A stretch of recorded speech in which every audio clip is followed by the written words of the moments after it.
Urushdan keyingi yillarda Yaponiyada 3 muqaddas xazina degan tushuncha paydo bo'ldi. Ya'ni rangli televizor, konditsioner va mashina.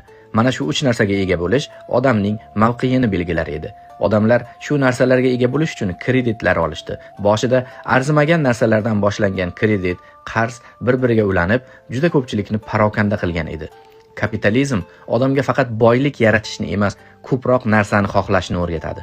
Avval odamga uy kerak edi, uy oldi. Keyin yaxshiroq uy kerak bo'ldi. Oddiy mashina yetarli edi, kattaroq mashina kerak bo'ldi. Oddiy televizor bor edi, yangirog'i kerak bo'ldi. Eng qizig'i, odamning ehtiyoji o'zgarmadi, ammo uning menga kerak degan tushunchasi o'zgardi. Banklar kredit bera boshladi. Bugun ol, keyin to'laysan deyishdi. Bu gap juda qulay va yoqimli eshitildi.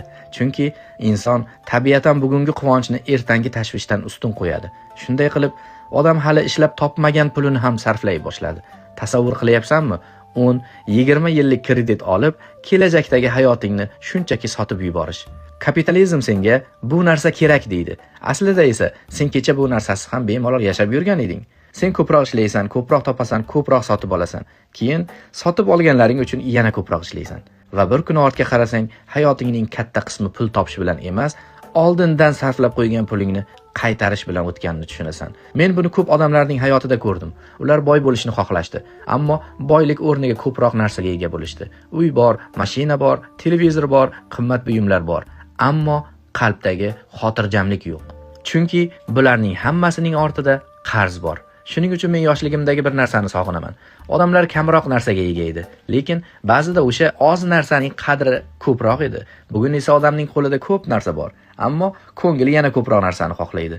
Inson bir narsani unutmasligi kerak. Istakning chegarasi bo'lmasa, qancha pul topsang ham kambag'al bo'lib qolaverasan. Chunki kambag'allik har doim ham cho'ntakdagi pulning kamligi emas. Kambag'allik bor narsang bilan qanoat qila olmaslikdir. Shuning uchun pul top, taraqqiy et, yaxshi yashashga harakat qil. Lekin bir narsani hech qachon unutma. Bir martalik quvonchni deb ehtiyojing bo'lmagan narsalar uchun kredit, qarz degan narsalarga yaqinlashma. Aks holda bir kuni o'zing sezmagan holda kapitalizmning eng katta xaridoriga emas, uning eng katta xizmatkoriga aylanib qolishing mumkin.